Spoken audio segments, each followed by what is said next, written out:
Welcome back, Venus Warriors. Thank you so much for coming to our Friday interview episodes where I interview women who I feel have a Venus Warrior inside of them, which we all do, but they have found them again, and they've either gone through whatever type of struggle or obstacle that they had going on in their life, and they decided then and there that they were going to go after whatever they felt was their calling, their purpose, whatever lit them up inside.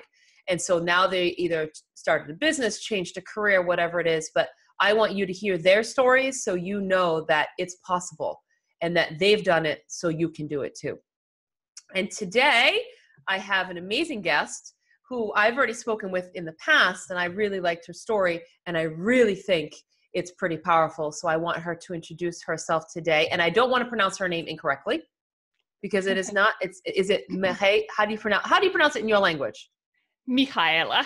Mihaela. See, I was going to say Mihaela, but that's not right. Mihaela, how are you? Doing well, thank you. Good. And the last name is no easier. It's Jekic, but spelled with a J. So yeah, nope. I wouldn't expect anyone to get that on the first try.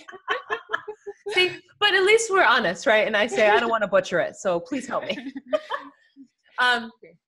Can you please tell the listeners a little bit about what your business is right now and how you're helping people?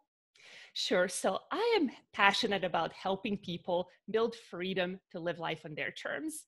And really, there are two pieces holding people back typically. That's money and fear. So talking about the money piece first, that financial freedom aspect is that we're all bombarded with these messages all the time, whether it's from advertisement or peer pressure about what we need to have and own to be happy and successful. And the result ends up being, all this debt and limited freedom and flexibility in life to pursue what we really want. It may be fine in that when we're 25, right? Racking up the credit card debt, doing all these things. But later in life, when we're ready to shift directions, maybe do something entrepreneurial, change careers, we need to have that freedom. It just takes so much stress and opens up flexibility in life. And then the other piece I mentioned is fear, and that kind of goes along, whether that's fear of failure, fear of rejection. It comes in different flavors. And because, as you well know, we all have these limiting beliefs in our mind about who we are, what we're capable of. And that's something else that I work with people to break through. And I can say, in my own story as well, certainly challenges from early life that I could talk about, that, I formed these beliefs as well. One, that I am weak, and secondly, that the world is this dangerous place, and so on. And it just, it created the foundation for feeling this anxiety. But I feel like I found a way to work through that and to break through that, and I want to help others do the same. So one day you didn't wake up, when you were 5 and say, okay, this is what I'm going to do. I'm going to build this business, helping people figure out finances and break through fear. No, I'm sure that didn't happen that way, right? No, of course it's a long journey. So where do you feel? So yeah, so take me on the journey. Tell me how you even came up with this idea.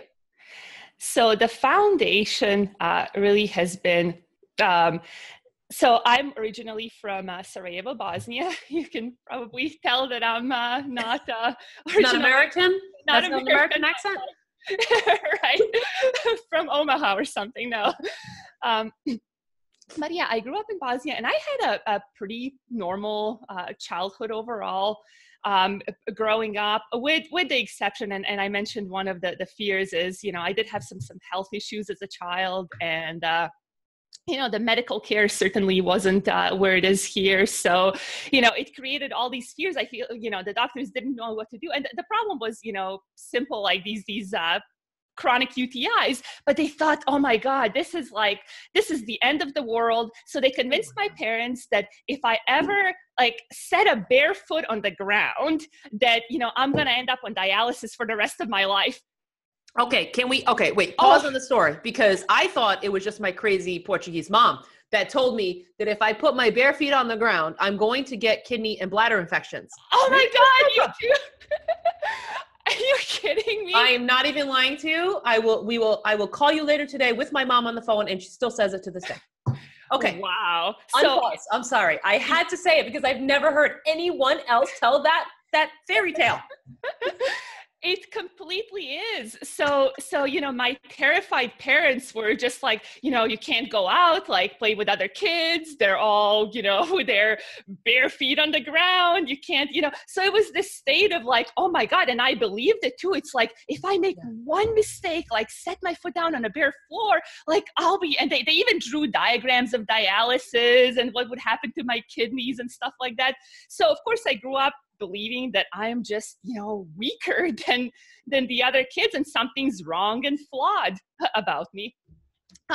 So there was that, but overall, anyway, so on that foundation, so when I was 10 years old, like literally one morning overnight, we woke up to the sound of gunfire. Mm-hmm. And then, the radio was filled with these news. It's like, oh, this part of the city's been barricaded. There is basically that was the outbreak of a war, a three-sided civil war in this country that ended up being, one of the most brutal ones in Europe. I would say since the Second World War, So my family, we just grabbed some things, we threw them into a car, and we left, and we didn't know what was happening, what was going on. My mom even told me it's like, grab some more school books and so on.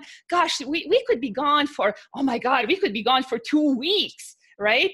But, you can tell she didn't believe it. It's like, you can't believe something like that as it's happening. It's like, you feel like there's got to be a mistake, right? Life has to as it always has been, normal life. And so now it's been, let's see, 27 years since then. And I've never seen my childhood home again. So now all of a sudden, so we were, no home, virtually no possessions. We were at least fortunate that we had some family in a safer part of the country that offered us temporary shelter in their little apartment. And then the Red Cross, it's an amazing organization, provided food packets, with some corned beef and some, powdered milk and some basics and so on, so that, it really helped us out so much. But yeah, so it was this just like kind of shock, from normal to this. But at the same time, I feel like it did teach me some valuable lessons as well. Mm-hmm. And one is first of all, to take nothing for granted, right? To try to live each day to the fullest. And the second one is, you hear all this stuff about, experiences, you've got nothing to show for it, right? Buy all this stuff, like, things that are tangible. But in my experience, it was the opposite. Like the only thing that we had to treasure are those experiences and relationships and those things that give meaning and purpose to life and that just make all the struggle worthwhile. So as a result of that, I never chased status, material possessions, and my husband, who actually happens to be from Columbus, Ohio, he just happened to have the same philosophy. So over time, even though we weren't, high earners, we got to a point that we were able to pay cash for our house by the age of 30, mm-hmm. and able to make work optional in the next 3 years by the time, so we have 2 kids, a 5-year-old and a 2-year-old, by the time the little guy starts kindergarten. And this is possible for so many of us. And it takes just these subtle shifts, but that over time just lead up to these, extraordinary effects. That's unbelievable. But was there a time, how did the thought of starting this business with, and I believe you do it with your husband, yes? Because I saw your webpage. Yeah. So, how did it come about? Like, how did the idea come to you? Yeah, so it was watching people struggle through life when they didn't have to, quite frankly. So one of the aha moments was a couple of friends of ours, actually, who at the same time as we were getting ready to buy our house outright without a mortgage, were about to declare bankruptcy. And the shocker was they made more money than we did. No kids, like not health issues or something like that, just a ton of consumer debt. So it was just one of those things. And Mark, my husband, had actually gone ahead and tried to help out. They laid out the inflows and the outflows, and he gave them a bunch of, tips and tricks and, how to improve, like immediately free up like $1,200 or $1,300 of cash flow a month and turn that ship around. Mm-hmm. And then a few weeks later, we found out that, they went ahead and declared bankruptcy anyway. And we're just absolutely floored. And then we realized that it's not the lack of, financial information so much that's the problem, but it's those core beliefs about, again, what we need to own to be happy, that led us in this way. And then I will tell one sort of, so like I said, it's not just one thing. It's like a bunch of parallel things that happen over time that just, lead up to it. And I can say as well, in terms of my PhD journey. So yes, this is a good story. I like the story. Tell me the story. Yes. Yes. So my doctorate is in biomedical engineering, but I can tell you that those PhD years were some of the worst of my life. So I didn't feel, so this was MRI heart research. And, I just did not feel like it wasn't aligned with who I was, working these 80, 100-hour weeks, kind of isolated. In fact, I did because of the lack of availability of space at a hospital, I did so much of my work, in a closet, like literally in a storage closet on my knees, like building this medical device. But yeah, I felt like I didn't want to get out of bed in the morning. I felt this crushing anxiety, like in the pit of my stomach. And I was so unhappy.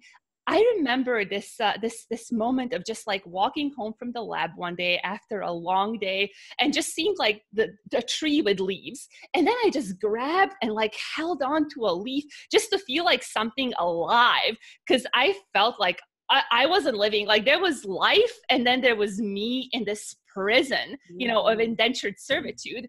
Mm-hmm. And I still, and you would think it's like, oh my God, why didn't you quit or change direction? And to be perfectly honest, it was fear. Mm-hmm. It was fear of failure. It was this identity that I've, that it's like, I started this and I have to keep going, because if I quit, then it's like, I'll be a failure for life, right? This is going to be a blemish on me forever. I might as well have the words failure tattooed across my forehead, right? So this is the kind of BS that we buy into these internal stories. Mm-hmm. So I still pushed through it. Worked those 80, 100-hour weeks and to get it out in the end. But at the same time, I can say I don't think it was worth it. Honestly, I don't think it was. So to trade some of what the best years of my life to be called Dr. Jekic was a pretty crappy bargain, personally. And I decided from that point on, just like never again. Yeah.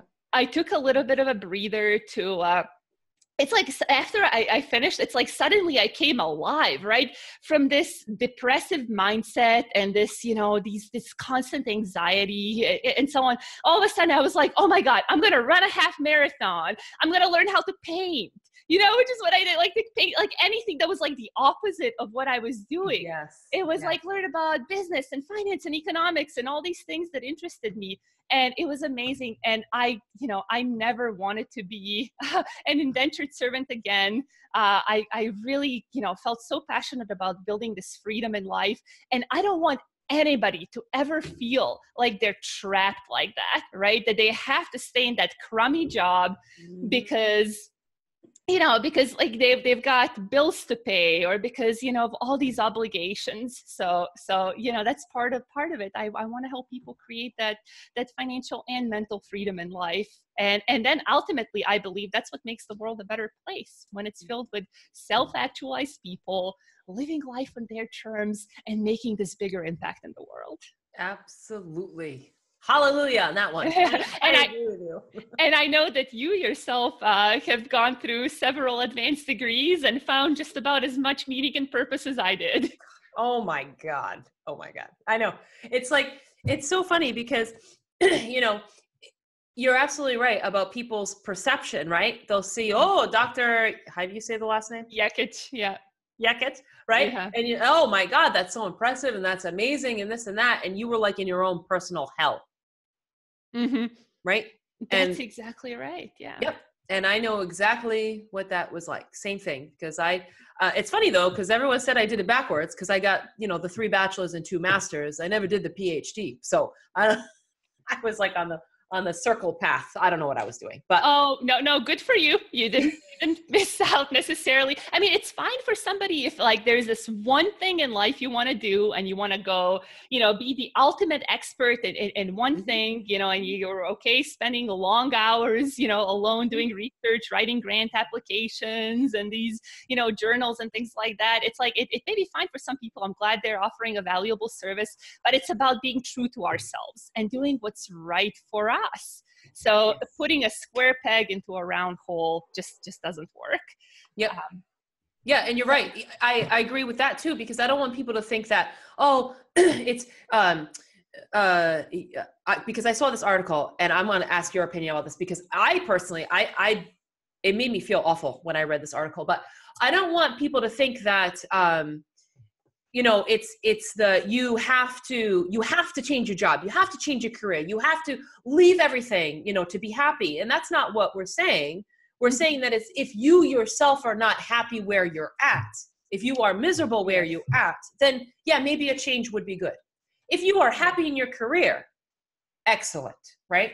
I mean, if you found that that's what you wanted to do and you truly enjoy it, 100%, I'm very happy for you. And I think that's wonderful, right? There may be people who have not found it. Just like you said, when you were in that, you were not happy. Exactly. And that's a really important distinction as well. It's like, you don't have to change for change's sake, but I would imagine that a lot of your audience is feeling like there's more to life, that they're meant to do something bigger, that they want to, they're driven by more personal growth. And some may not be, and that's fine. It's like we can still be happy in life. We can appreciate the sunrise, sunset, the joys of little things and so on. But but at the same time though, if you do have that calling and you push it down, it ends up, I would, argue that often at times it ends up in, depression and anxiety, because we know that we are not on the right path for ourselves. That's right. So, and do you ever feel, do you think there was more than one incident of like throughout your life, your journey? Do you think there was more than one incident that was kind of showing you that maybe you were not in alignment with what you should be doing in your life? Yeah, I mean, the doctorate, I would say that just stands out so much, because it was just so extreme. My husband says he deserves an honorary master's for watching me go through it, right? He'd pick me up some days and I would just like sit in the car and I couldn't speak, like tears would just be streaming down my face. It was, I would say so that was such a valuable lesson, and I am glad, so I changed direction afterwards, and there was some soul searching. It's like now I had undergrad and master's in aerospace, doctorate in biomedical engineering, and there's still this little voice that was like, oh my God, are you gonna throw it all away to do something new? Right? It's like, I know that voice. So we keep getting sucked back into this stuff. But fortunately, I feel like the lesson was so painful that I was just like, no, I am not going back. So I ended up taking this position with a public-private partnership in my state of Ohio that's, to help entrepreneurs realize their dream. So it's like I managed this program that partnered with a bunch of venture capital funds and other organizations that serve and help entrepreneurs. And, it's like this kind of like public policy role where I got to collaborate with a bunch of people and feel like I'm making, a positive impact and so on. So I really, I did that for about 5 years. And I could say like it didn't pay anywhere close to what, an engineering PhD in industry might have made. But to me, it was just so much more fulfilling. Uh-huh. And then this money for meaning thing was, was on the back burner for a while, but it was just like, oh my gosh, I feel like this is a real need. And my husband felt the same way. So, and also simultaneously 5 years into the job, as great as it had been, it had kind of stagnated, for me. I felt like I wasn't growing anymore. It had become one of those like cake job kind of things where I knew exactly where I was going. And it was at the tail end of a political administration where they didn't want to, make any waves and just like keep the ship steady. So it was like, and I was about to have my second kid as well. So it just felt like the right time to step out. And, we wrote this book called Money for Meaning, and just something that we'd always wanted to do. And so it's one of those things. And in terms of, I do want to mention, because I don't want to forget, because one of the insights that I had in terms of, how do you do that? How do you step into something new, right? Where it's unknown and feels like there is uncertainty and things like that, especially for me, because I feel like I still carry some of that anxiety disorder. Like it's like, whether it's from childhood or the PhD and so on, like it's always ever present, but it doesn't stop me from doing anything.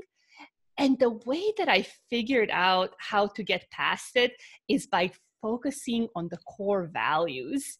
I feel like, so I'll be doing this TEDx talk in August called Let Go of Who You Think You Are. And that is so exciting.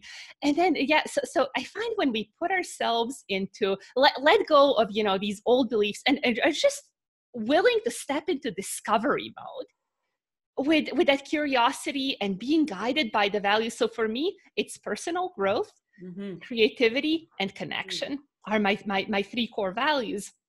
And so that I know that no matter what happens, when I step into a direction that I value and that's meaningful to me, regardless of what happens, I know that I'm going to grow from the experience. And I know that I'm going to connect with new group of people who are awesome and who I've, never connected with before. I mean, here, case in point, right here, right? And also a self-expression that I get to express, what's truly in my heart. So the combination of that, so I, sometimes before things come up and so on, it's like I feel this, that anxious, tight feeling in my shoulders and my gut. And then instead of focusing on the outcome with this sort of like, win or lose, succeed or fail, this sort of binary thing, instead focus on that, the growth, creativity, and connection. And I feel like suddenly, like I unclench, I release, and I am free to step forward into new directions in life that sometimes I know nothing about, right? So that's what I would tell the listeners, to kind of, figure out what are those core values for themselves that are stronger than fear. Yes. And to do it anyways, right? Yes. And to do it anyways, right? But it's just, it's more challenging when we're just like, in this clenched, fearful state and we're moving forward. There truly is a way to unclench. And, another example actually from like mini trauma from doctorate that I've overcome is developing a fear of public speaking. So my PhD candidacy exam, definitely a traumatic experience. So this is not the defense. This is an exam that you take midway through the program, where you in front of this panel of experts who can ask you about anything, like not just your research, but just anything in the world, right? And the idea is like to tear you down, and you still survive and move forward. But for me, I was so frozen in fear. I locked up. I mean, I couldn't remember, even forget about the advanced stuff. Like I couldn't remember the basic information that should have been at the tip of my fingertips. So, and at the end, my advisor said that I passed just because my written answers were so strong.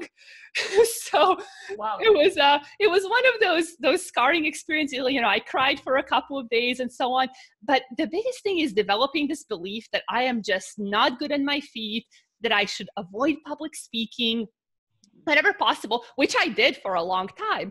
And then when I had to do it, I would just like literally like write everything out word for word, memorize it, and spend endless hours like stressing and thinking about every question that I may be asked. I mean, it was beyond unpleasant. So finally, speaking of getting into discovery mode, I did something pretty radical for an engineering PhD. And that's sign up for an improv comedy class. Oh, that's amazing. Yes. I can't even tell you how terrified I was driving there. I mean, I thought, oh my God, these are the people like in comedy, they have the perfect line at their fingertips. Like I'm going to be humiliated like a fish out of water. And I mean, I think I was literally white knuckling the steering wheel driving to my first class. And when I walked in, like the original room was empty and I was like, oh, thank God, you know, it's like the universe is speaking. I'm not meant to go through this. And then of course, as I'm walking down the hallway, I see a group of people sitting around in a circle. And I was like, oh my God, please be an AA meeting. But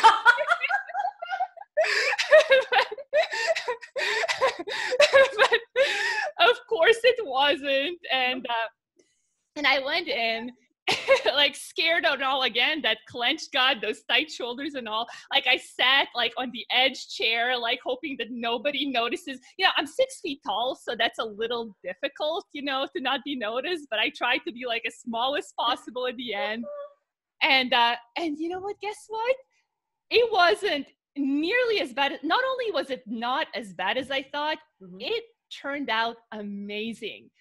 So within a few months, I was asked to perform on stage in front of a live audience with this all-female improv troupe, which was again like scary experience in and of itself, but I did it. And again, it's like, and it became like easier and easier over time.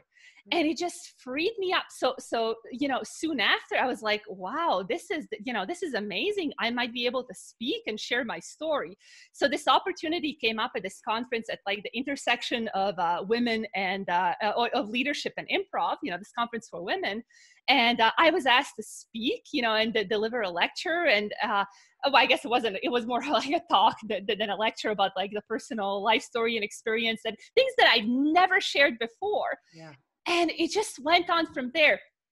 And within, I would say, 18 months of making that decision to show up to that first class, I found myself on a TEDx stage. So that was my first time with this all-female improv troupe, like doing improv comedy in front of hundreds of people as an engineering PhD who's analytical, cautious, you know, fearful, anxious about public speaking and, you know, doing like silly stuff, like, I don't know, like clown retirement home and things like that.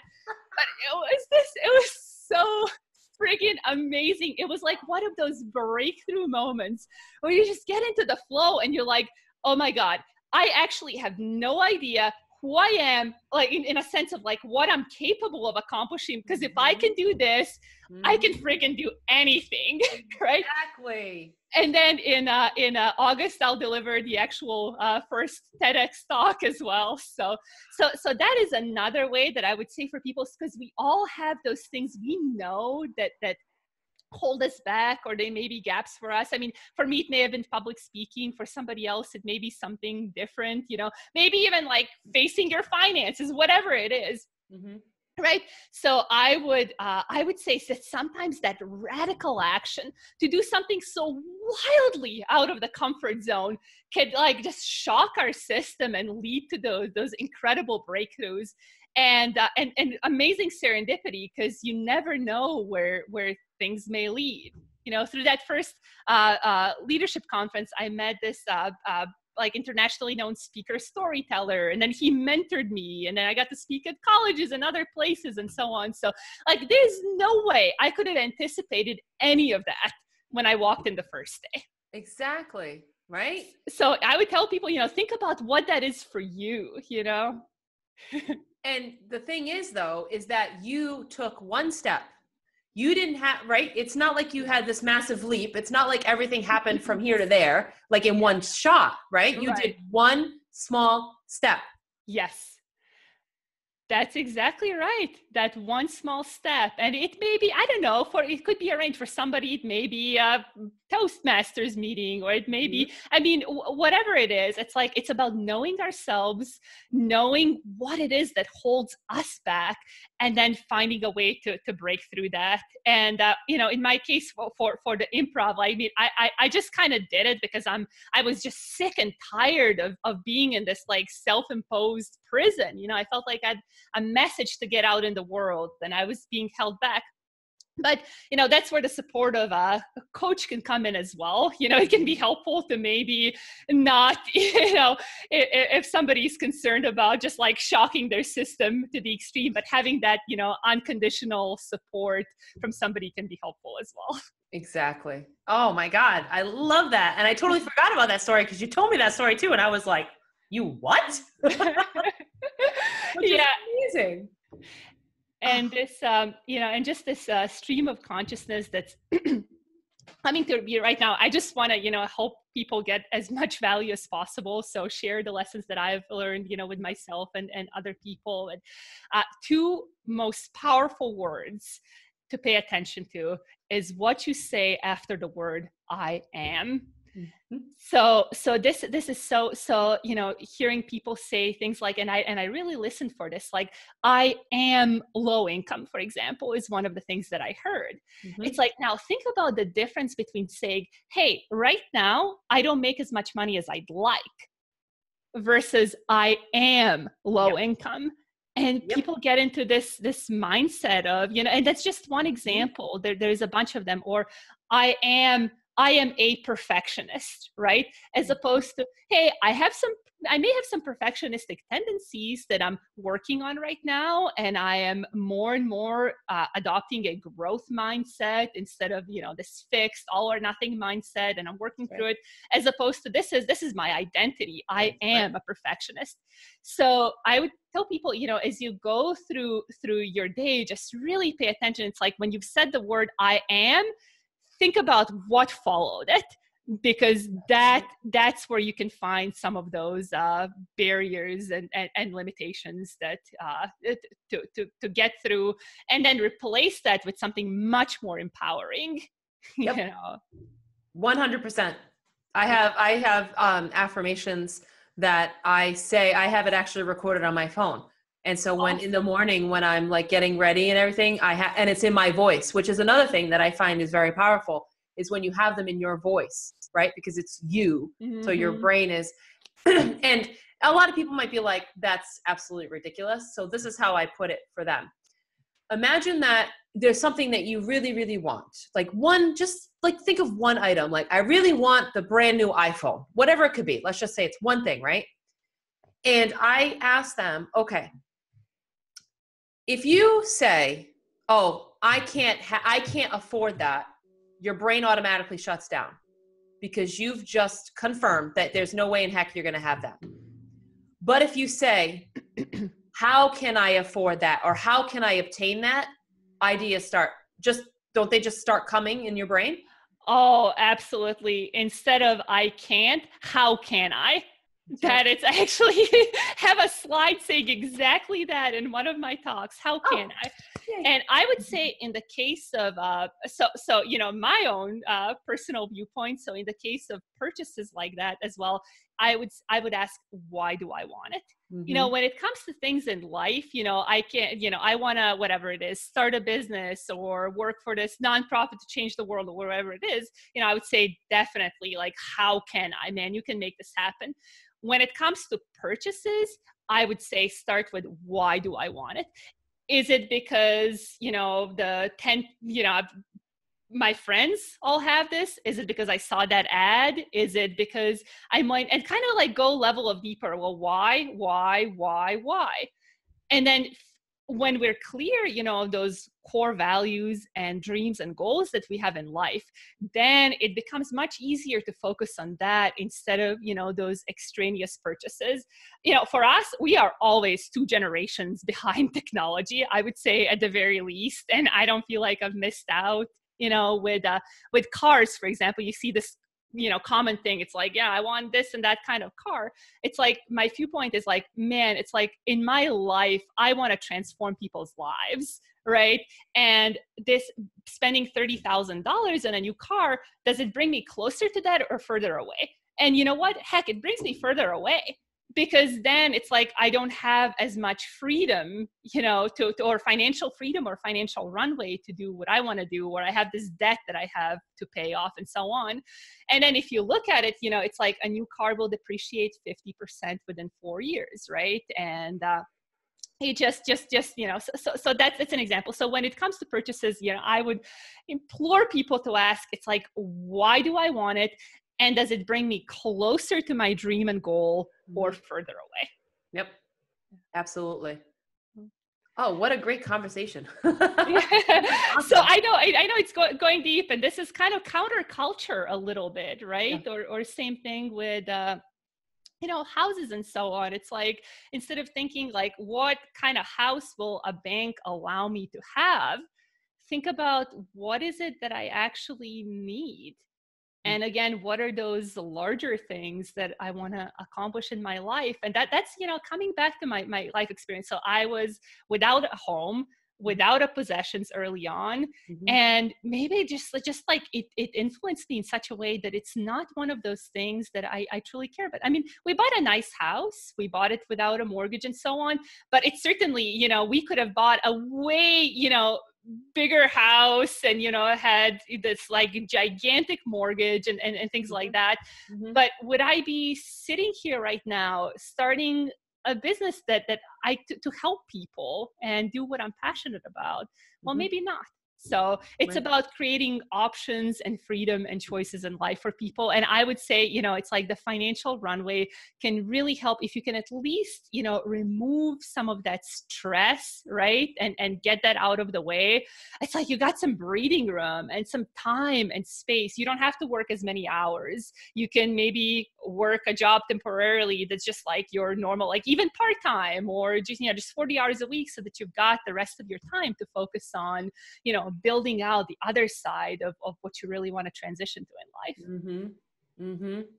Perfect. Yeah, I agree. Is there anything that you think that I didn't touch upon that you wanted to share today? I would say, this was pretty extensive. It was a great conversation. And I definitely went deep to, share some personal stuff. And then I would say that, for those who may be interested in additional support and so on. So I do one-on-one coaching, and it's kind of a blend between life and money coaching. So often money is sort of like this first piece that we look at, but it's kind of like the tip of the iceberg. And it's really focused on more of a holistic picture to help people become the best version of themselves. Yep. Because that's probably the underlying causes, right? Of things coming up. Right. So working to uncover, those real core values and dreams, and setting, tangible goals, in life as well. So, like, I'm a big believer in SMART goals, right? Specific, measurable, actionable, realistic, timely. So first, starting with dreaming big, but then that dream, just stays a dream unless there is a specific plan, and specific goals to make it happen. So yeah. Perfect. So then how can people find out more about what you offer and what you have and learn more about you? Sure. So at moneyformeaning.com. So on the website, and for those who are interested, they can schedule a free 30-minute strategy call, and we'll figure out, what those goals are and whether we're a fit to work with each other. Awesome. And for everyone listening, I will have this in the show notes so you don't have to worry about remembering or writing it down incorrectly, because I'll have it all there and it will be easy for you to just click on. Thank you so much for coming today. I know it takes time out of your schedule, but like you said, I know you were very passionate about helping anybody, and I really appreciate you coming today. Thank you so much for having me, Liz. Great conversation.